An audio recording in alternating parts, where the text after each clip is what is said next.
Citizen Cinema, show the world the efforts of Andros and TK. I won't fail you, Zordon. Let's rock it!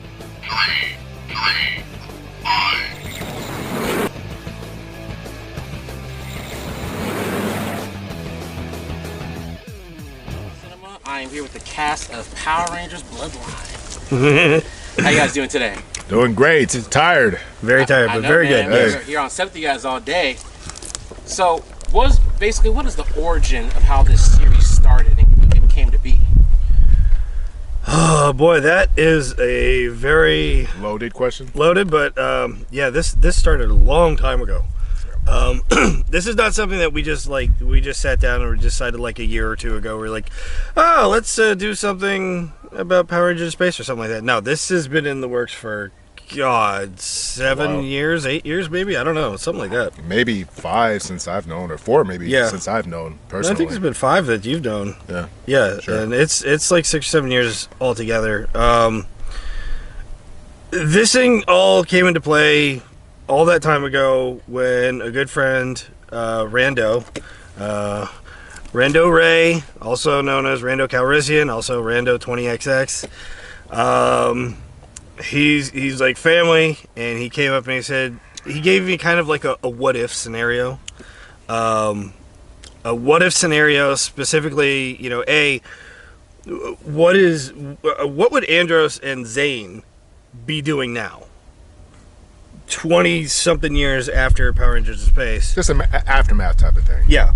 And also, what if Ecliptor was Andros' father?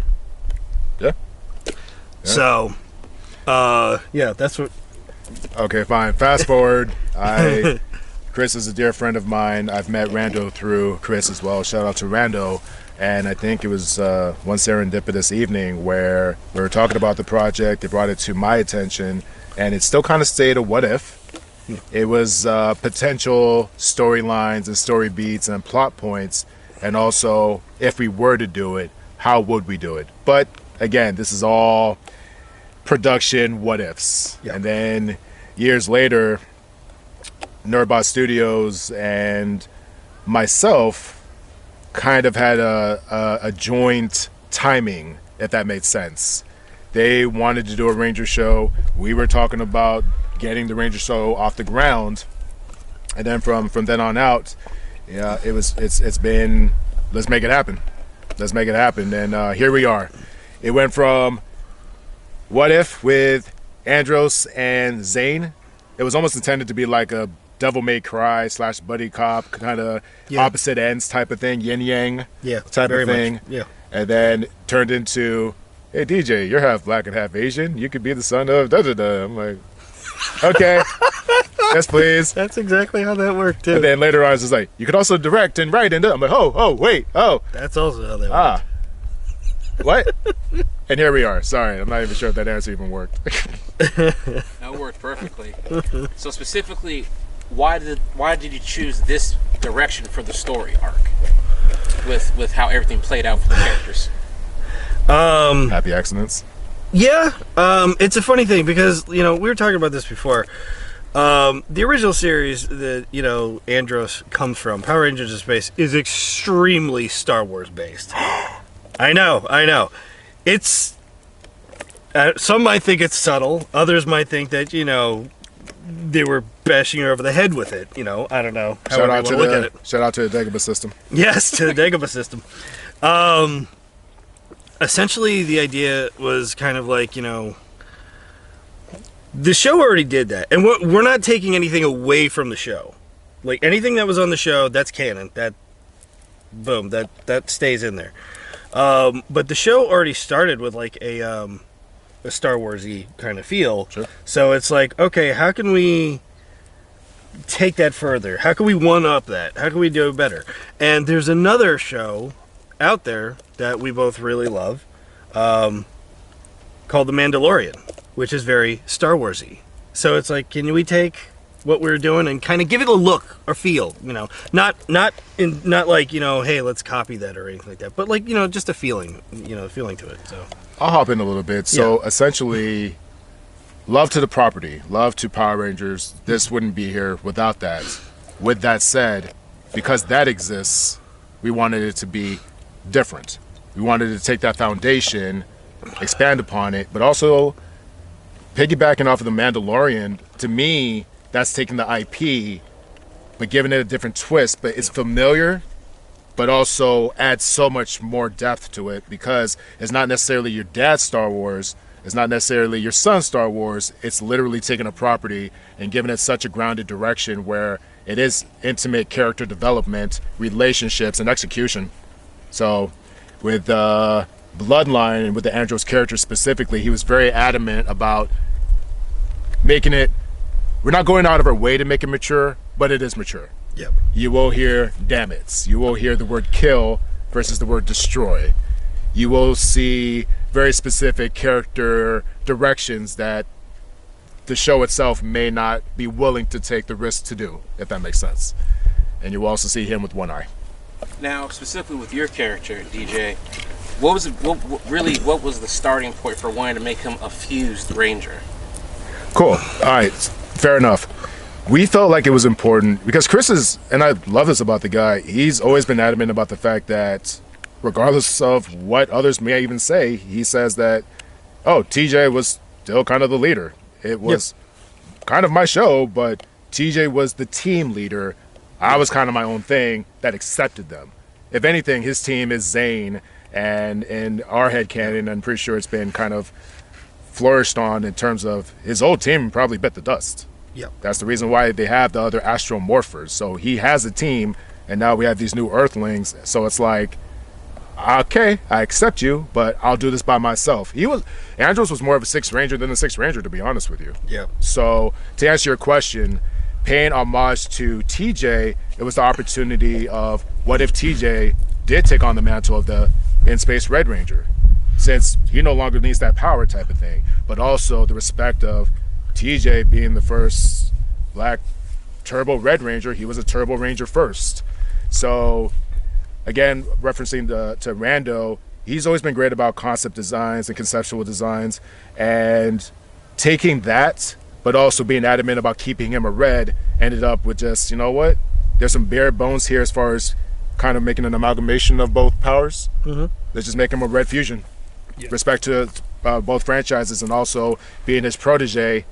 We kind of joke all the time, we kind of have like a Piccolo Gohan thing, or if Anakin was the mentor and Obi-Wan was student, it's more like that dynamic. So Fusion Ranger. Yep. Now, another question is, how has it been with the reception since the series premiered, and especially with all the cameos and other people you guys brought back to the series? It's been cool. I keep getting asked all the time, you know, when are we gonna get episode 2? I want episode 2. Give me episode 2. You will get it when it's ready. We are not going to rush it. We want it to be great. We want it to be the best that it can possibly be, right? Yes, I would agree with that. And we both feel, yes, it's taking a little time, but it'll be worth it. So, but that's a good thing. Everybody keeps saying, you know, we want to see it. Oh my God, when's it gonna be there? So apparently, a lot of people like the first one. So the only thing I'm going to add to that is episode 1 was a happy accident itself, and I'm glad it happened. For those who've seen it, even Patrick's character, Psycho Red / Virgil, pick your poison, that was something that came about because of another what if. Yeah, that was last minute. Very last minute. That was just last minute. Literally at your place, and I think a light bulb went out, and I'm like, how do you feel about Marvel, like after credit stuff? What do you mean? Oh yeah, like mid credit. Yeah, mid credit, post credits, whatever. Yeah, whatever. Yeah. So I'm just like, you think Patrick would be? Oh, Patrick will do it. Yeah. Are you sure? Oh yeah. We'll just give him Patrick a call. will do it. And then now we're just like, oh, Patrick, we need you here all the time because now you're one of the main characters because you kind of killed that. So shout out to Psycho Red, snapping necks and stuff. Breaking necks. He kills a guy in the first one. Come on. He loves it when I kill people. Yeah. He's like, what do you think about choking people? Do it! Yeah. And by the way, you get to say murder. Yes! Chris, I need a line. Kill them all. Kill them all. All right, sorry. Tangent. I'm so delirious, dude. That's okay. So what was it like getting Rory to come into the series? What was that? Okay. Just This is a good question. What was it like getting Rory in? He's very, very happy to join in. Very energetic about it. And because he came in to do it, Jazz, his better half, is like screaming to come in and do it too. So No, Rory's been nothing but awesome. If Yes. anybody knows Rory, super respectful, super down to earth. Yeah. Recently got married or is getting married? Got married. By this time, I think he got might. married. Yeah. Yeah, so Yeah. congratulations. Big shout out Congrats. to Rory. And humbled that he took the time out. Yeah. He's not necessarily LA local. No. So we did that. We rented the place, got a stage, knocked it out. He killed it, and I think it's a cool opportunity to kind of bridge Power Ranger generations. This is a current season, or a more current season compared to some of the past seasons, like in space. So we're bridging that gap, making the universe much more cohesive. So I love stuff like that, and even shouting out to Colin Bass. We love world building in that sense. So while the main storyline is definitely the Red Raider and subsequently the Red Raiders, the fan service and the Easter eggs is something I kind of talk to him about, like, hey dude, do you mind if I just like, oh yeah, as long as it works. I'm like, cool, as long as it works. Yeah, that's what it really always boils down to. Is as long as it makes sense, Yeah. let's do it. Whatever, I don't care. Yeah. So he's been great about that, and also much love for him because it does take a trust system, and Yeah. honestly, I think we got there. I think we worked pretty well. Yeah. Yeah. Who are you again? Some guy. Some guy. All right, gentlemen, but thank you for your time. And question, do you have anything else you guys want to plug right now at the end of the show, or like your socials, anything else coming up? Sure. I don't know what that was. I don't but, either. So let's. yeah. I mean, social stuff. So Instagram. I'll start with that. My Instagram. I'm on that more than Facebook. So Christopher Khayman Lee. Easy. My Facebook is KL335 official. I didn't choose that. Shut up. Editor's note. Can we have that on the bottom? Because I did not choose that. Shut up. can we just? But I also live stream a lot, and I'm going to be live streaming tonight in like 2 hours. So Twitch. Yeah. I live stream on Twitch. Just Chris Khayman Lee. Very easy to find me. So. Same. Find me at Chris Khayman. I'm kidding. Yeah. I'm definitely on Instagram a lot more than Facebook, but I need to change my Instagram handle if anything. DJ.2.Rivers, or if you just look up DJ Rivers, I wear a lot of hats. You can tell it's me because I'm probably wearing a hat. So, just DJ Rivers. This way, maybe. All right, thank you guys. Thank you for coming to the show. Thanks for having us, man. Yeah, thank Much you. love. Thank you. Y'all take care. Until the next episode, everybody. We're out.